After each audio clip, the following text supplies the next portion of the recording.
हरे कृष्णा, राधे राधे। आप सभी मित्रों का स्वागत है और सभी को प्रेम भरा राधे राधे। आइए साथियों, हम नित्य प्रति जो भागवत जी को श्रवण कर रहे हैं, आइए हम भागवत जी में प्रवेश करें। भगवान कृष्ण का नाम लेते हुए, महामंत्र का गुणानुवाद करते हुए, हरे कृष्ण कृष्ण कृष्ण हरे हरे, हरे राम राम राम हरे हरे।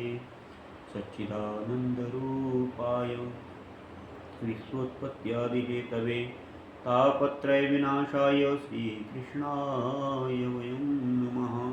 तापत्रय विनाशाय श्रीकृष्णाय वयं नमः। कृष्णं नारायणं वन्दे, कृष्णं वन्दे व्रजप्रियं, कृष्णं वन्दे व्रजप्रियं, कृष्णं द्वैपायनं वन्दे, कृष्णं वन्दे वृथाशुत्तम्।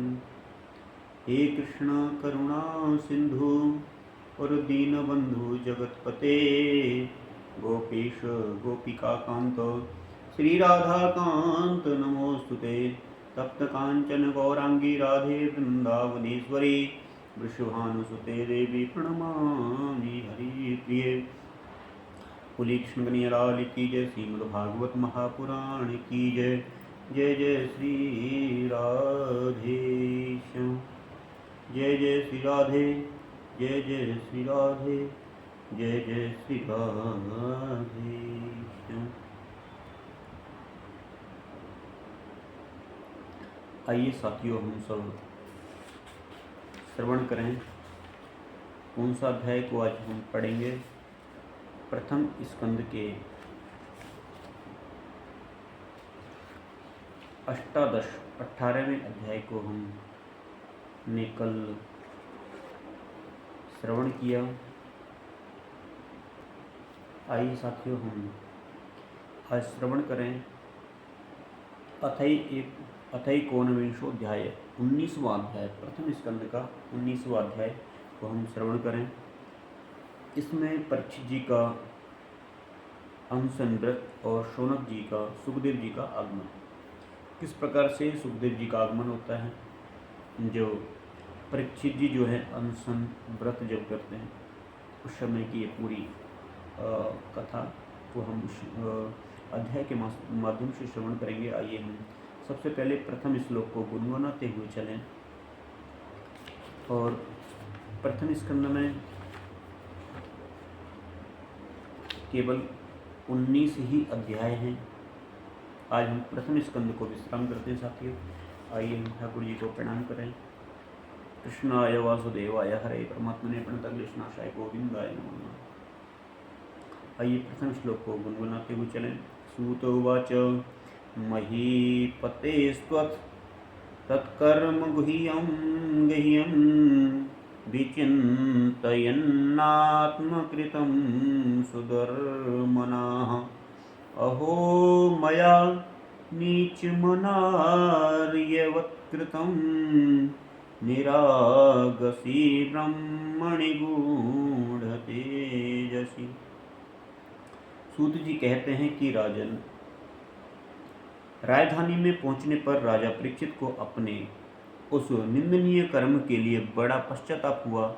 वे अत्यंत उदास हो गए और रोज सोचने लगे, मैंने निरपराध और अपना तेज छिपाए हुए ब्राह्मण के साथ अनार्य पुरुषों के समान बड़ा नीच व्यवहार किया।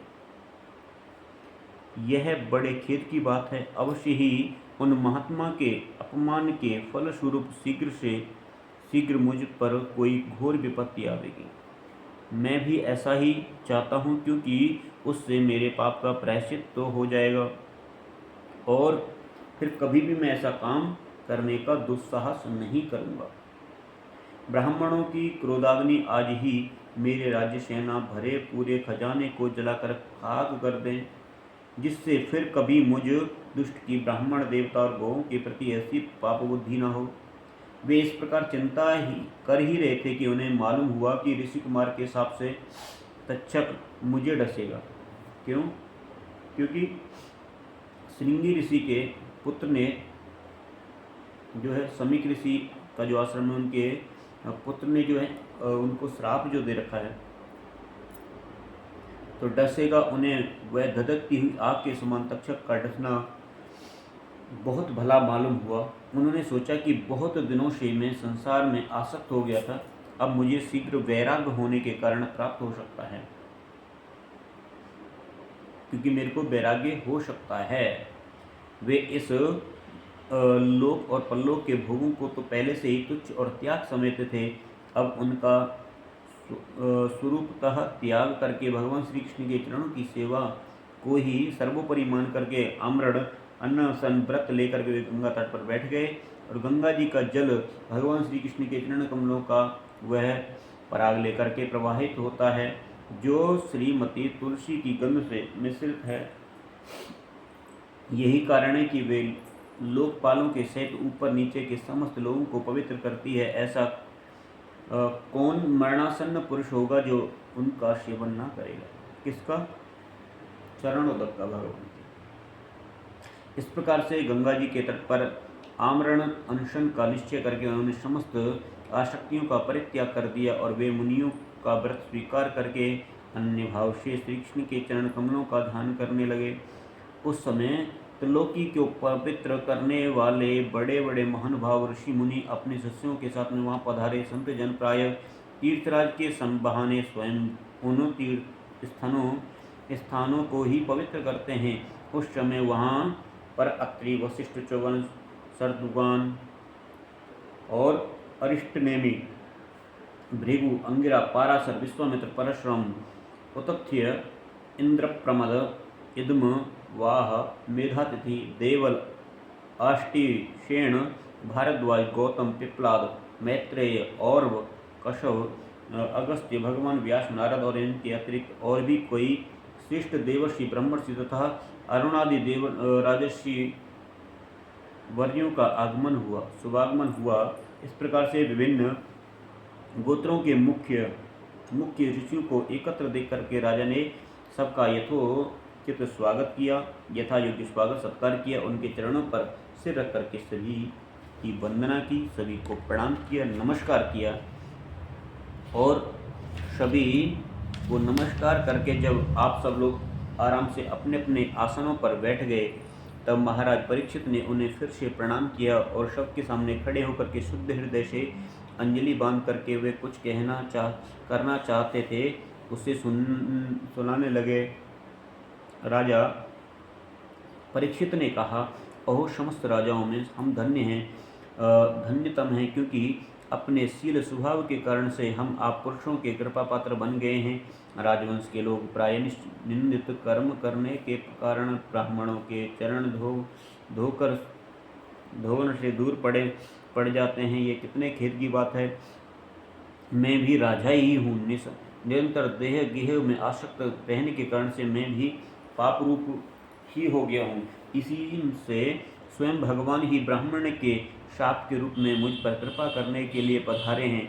यह शाप वैराग्य उत्पन्न कराने वाला है, क्योंकि इस प्रकार के शाप से संसार शक्त पुरुष भयभीत होकर के विरक्त हो जाया करते हैं। ब्राह्मणों, अब मैंने अपने चित्त को भगवान के चरणों में समर्पित कर दिया है। आप लोग और माँ गंगा जी शरणागत जाकर के मुझ पर अनुग्रह करें। ब्राह्मण कुमार के शाप से प्रेरित कोई दूसरा कपट से तक्षक का रूप धर करके मुझे डस ले अथवा स्वयं तक्षक आकर डस ले, इसकी मुझे तनिक भी परवाह नहीं है।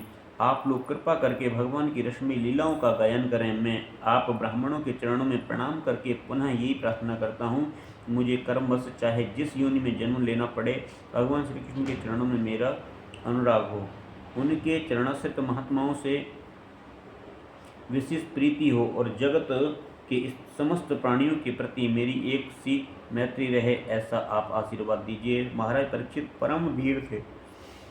वे ऐसा दृढ़ निश्चय करके गंगा जी के दक्षिण तट पर पूर्वाग्र कुशों के आसन पर उत्तर मुख होकर के बैठ गए, और राजकाज का भार तो उन्होंने पहले ही अपने पुत्र जन्मेजय को सौंप दिया था। पृथ्वी के एक छत्र सम्राट परीक्षित जब इस प्रकार आम्रण अनशन का निश्चय करके बैठ गए थे, तब आकाश में स्थित देवता लोग बड़े आनंद से उनकी प्रशंसा करते हुए वहां पृथ्वी पर पुष्पों की वर्षा करने लगे और उनके नगारे बार बार बजने लगे। तभी सभी उपस्थित महर्षियों ने परीक्षित के निश्चय की प्रशंसा की और साधु साधु कह करके उनका अनुमोदन किया। ऋषि लोग तो स्वभाव से ही लोगों पर अनुग्रह वर्षा करते हैं, यही नहीं उनकी सारी शक्ति लोगों पर कृपा करने के लिए ही होती है। उन लोगों ने भगवान श्री कृष्ण के गुणों से प्रभावित परीक्षित के प्रति उनके अनुरूप वचन कहे। राजर्षि शिरोमणि, भगवान कृष्ण के सेवक और अनुयायी आप पांडव वंशियों के लिए यह कोई आश्चर्य की बात नहीं, क्योंकि आप लोगों ने भगवान के सन्निधि प्राप्त करने की आकांक्षा तो उस राज सिंहासन का एक क्षण में ही परित्याग कर दिया जिसकी सेवा बड़े बड़े राजा अपने मुकुटों से करते हैं। हम सब यहीं रहेंगे जब तक ये भगवान के परम भक्त परीक्षित अपने नश्वर शरीर को छोड़ करके माया दोष एवं शोक से रहित भगवत धाम नहीं चले जाते। ऋषियों की ये वचन सुनकर बड़े ही मधुर, गंभीर और सत्य क्षमता से युक्त थे। उन्हें सुनकर राजा परीक्षित ने उन योग युक्त मुनियों का अभिनंदन किया और भगवान के मनोहर चरित्र सुनने की इच्छा से ऋषियों से प्रार्थना की, महात्माओं, आप सभी सब ओर से यहाँ पधारे हैं। आप सत्यलोक में रहने वाले मूर्तिमान वेदों के समान हैं। आप लोगों का दूसरों पर अनुग्रह करके अतिरिक्त जो आपका सहज स्वभाव है, इस लोक या परलोक और कोई स्वार्थ नहीं है। विप्रवरो, आप लोगों पर पूर्ण विश्वास करके मैं इस अपने कर्तव्य के संबंध में ये पूछने योग्य प्रश्न करता हूँ कि आप सभी विद्वान परस्पर विचार करके बतलाइए कि सबके लिए सब अवस्था में और विशेष करके थोड़े ही समय में मरने वाले पुरुषों के लिए अंतःकरण शरीर से करने योग्य विशुद्ध कर्म कौन सा है। उसी समय पृथ्वी पर स्वेच्छा से विचरण करते हुए किसी की अपेक्षा न रखने वाले व्यासनंदन भगवान सुखदेव जी भगवान महाराज वहाँ प्रकट हो गए। वे वर्ण और आश्रम के बाह्य चिन्हों से रहित एवं आत्मानुभूति में संतुष्ट थे। बच्चों और स्त्रियों ने उन्हें घेर रखा था। उनका वेश अवधूत था। 16 वर्ष की अवस्था थी। चरण, हाथ, जंघा, भुजाएं, कंधे को कपोल और अन्य सब अंग अत्यंत सुकुमार थे। बड़े और मनोहर थे। नासिका कुछ ऊंची थी, कान बराबर थे, सुंदर भौहें थी, इनसे मुख बड़ा ही शोभायमान हो रहा था। गला तो मानो सुंदर शंखी था। असली ढकी हुई छाती, चौड़ी और उभरी हुई नाभि, भंवर के समान गहरी उदर, बड़ा ही सुंदर त्रिवली युक्त लंबी लंबी भुजाएं से मुख पर घुंघराले बाल बिखरे हुए थे एवं दिगंबर वेश में वे श्रेष्ठ देवताओं के समान तेजस्वी जान पड़ते थे। श्याम रंग था। चित्त को चुराने वाली इस जवानी थी। वे शरीर की छटा और मधुर मुस्कान से स्त्रियों को सदा ही मनोहर जान पड़ते थे। यद्यपि उन्होंने अपने तेज को छिपा रखा था, फिर भी उनके लक्षण जानने वाले मुनियों ने उन्हें पहचान लिया और वे सब अपने अपने आसन छोड़ करके उनके सम्मान के लिए उठ खड़े हुए। राजा परीक्षित ने अतिथि रूप से पधारे हुए सुखदेव जी को सिर झुका करके प्रणाम किया और उनकी पूजा की। उनके स्वरूप को न जानने वाले बच्चे और स्त्रियां उनकी ही महिमा देख करके वहां से लौट गए और सबके द्वारा सम्मानित होकर के सुखदेव जी श्रेष्ठ और आसन पर विराजमान हुए। ग्रह, नक्षत्र और तारों से घिरे हुए चंद्रमा के समान ब्रह्मर्षि, देवर्षि और राजर्षियों के समूह से आवृत सुखदेव जी अत्यंत शोभायमान हुए। वास्तव में वे महात्माओं के भी आदरणीय थे। जब प्रखर बुद्धि सुखदेव जी शांत स्वभाव से बैठ गए, तब भगवान के परम भक्त परीक्षित ने उनके समीप आकर के चरणों पर सिर रख करके प्रणाम किया। फिर खड़े होकर के हाथ जोड़कर नमस्कार किया।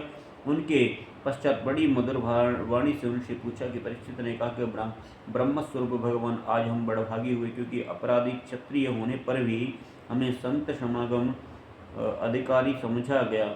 आज कृपा पूर्वक अतिथि रूप से पधार कर आपने हमें तीर्थ के तुल्य पवित्र बना दिया है। आप जैसे महात्माओं के स्मरण मात्र से ही मनुष्य गृहस्थियों के घर तत्काल पवित्र हो जाते हैं। फिर दर्शन, स्पर्श, पाद प्रक्षालन और आसन दान आदि का सुअवसर मिलने पर तो कहना ही क्या है। महायोगिन जैसे भगवान विष्णु के सामने दैत्य लोग नहीं ठहरते, वैसे ही आपकी सन्निधि से बड़े बड़े पाप भी तुरंत नष्ट हो जाते हैं। अवश्य ही पांडवों के सूर्य भगवान कृष्ण मुझ पर अत्यंत प्रसन्न हैं। उन्होंने अपने फुफेरे भाइयों की अत्यंत प्रसन्नता के लिए उन्हीं के कुल में उत्पन्न हुए मेरे साथ भी अपनेपन का व्यवहार किया है। भगवान कृष्ण की कृपा न होती तो आप शरीर के एकांतवासी अव्यक्त गति परम सिद्ध पुरुषों शरण पदार्थ मृत्यु के समय हम जैसे प्राकृतिक मनुष्यों को क्यों दर्शन देते? आप योगियों के परम गुरु हैं, इसलिए मैं आपसे परम सिद्धि स्वरूप और साधन के समस्त संबंध में प्रश्न करना चाहता हूँ। जो पुरुष सर्वथा मरणासन्न है उसको क्या करना चाहिए? जिस व्यक्ति की मृत्यु निकट आ रही हो उस व्यक्ति को करना क्या चाहिए, ये मेरी जानने की जिज्ञासा है। इस प्रकार से जब ये प्रश्न पूछा तो भगवान साथ ही ये भी बतलाइए कि मनुष्य मात्र को क्या करना चाहिए, वे किसका श्रवण, किसका जप, किसका स्मरण और किसका भजन करे तथा किसका त्याग करे। भगवत स्वरूप मुनिवर, आपका दर्शन अत्यंत ही दुर्लभ है, क्योंकि जितनी देर एक गाय दुही जाती है गृहस्थों के घर पर, उतनी ही देर भी तो आप नहीं ठहरते। सूत जी कहते हैं कि जब राजा ने बड़ी ही मधुर वाणी से इस प्रकार संभाषण एवं प्रश्न किए, तब समस्त धर्मों के मर्मज्ञ व्यासनंदन भगवान सुखदेव जी ने उत्तर देने लगे। उनको किसको? परीक्षित जी को जो है सुखदेव जी जो है उत्तर देने लगे। इति श्रीमद्भागवते महापुराणे वैयासिक्यामष्टादश सहस्र्यां पारमहंस्यां संहितायां प्रथमस्कन्धे शुकागमनं नामैकोनविंशोऽध्यायः। हरि ओं तत्सत्, हरि ओं तत्सत्, हरि ओं तत्सत्। ओम कृष्णाय वासुदेवाय हरे परमात्मने प्रणतक्लेशाय गोविंदाय नमो नमः। हरे कृष्ण कृष्ण कृष्ण हरे हरे, हरे राम राम राम हरे हरे, हरे कृष्ण। आइए साथियों, आप भी गुनगुनाएं भगवान का महामंत्र कृष्ण कृष्ण हरे हरे, हरे राम राम राम हरे हरे, हरे कृष्ण कृष्ण कृष्ण हरे हरे, हरे राम राम राम हरे हरे। बोल बांके बिहारी लाल की जय। जय जय श्री राधे, जय जय श्री राधे श्याम।